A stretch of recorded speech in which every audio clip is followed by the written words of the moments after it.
Austrian residence permit, you have to secure housing. Starting early is your best bet because the available options quickly decrease as the start of the school year approaches. There's a lot of online resources you can look at to see a fuller picture of your options. See the housing section of the USTA pre-departure handbook for a list of helpful links.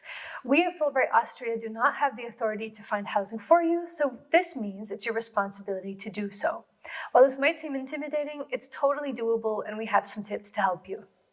You can get in touch with previous USTAs and your mentor teachers to see if they have any recommendations on where to look.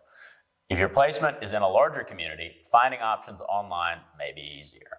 If your placement is in a smaller community, such as a village, the network of previous USTAs and especially your mentor teachers will probably know information that will help you find something.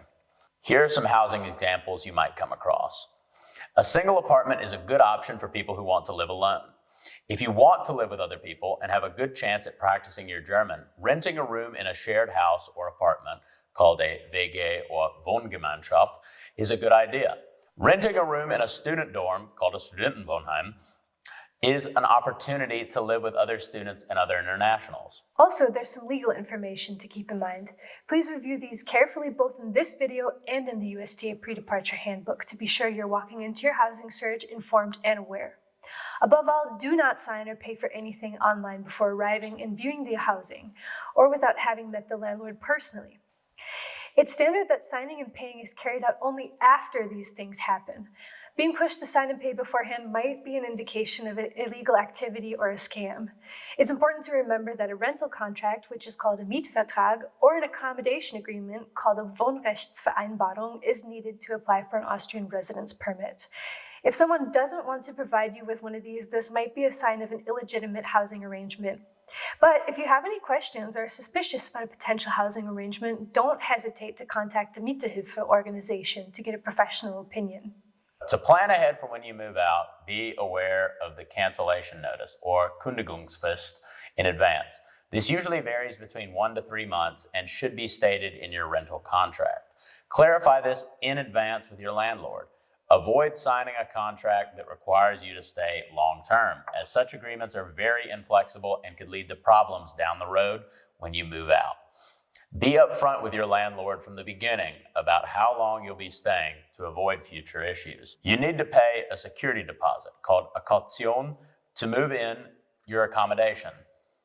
Most landlords request 1 to 3 months rent for this and will be stated likewise in your rental contract. Like in the US, this is used to cover the cost of any damages when the time comes for you to move out. For this reason, inform your landlord immediately of any existing damages when you move in, as well as if anything is broken or doesn't work properly. Avoid finding an apartment through a realtor or other agents.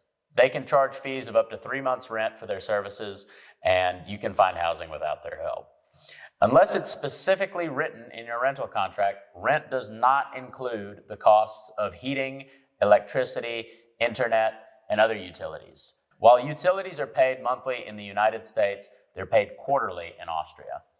Lastly, here's some general information to be aware of.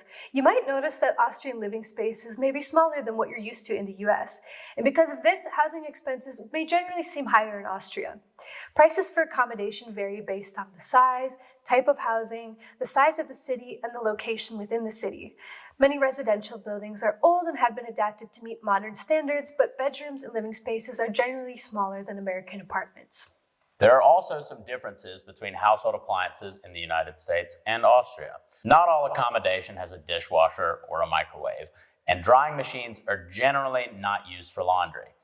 Refrigerators and freezers are also usually smaller in Austria, and each housing unit might not have its own washing machine.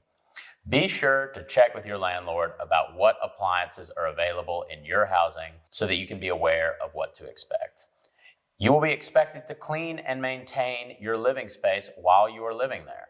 Clear, open communication from the beginning onwards is very important when renting because the relationship between you and your landlord is based on mutual trust. Be sure to speak about expectations and obligations early on to avoid unnecessary conflict or misunderstandings later.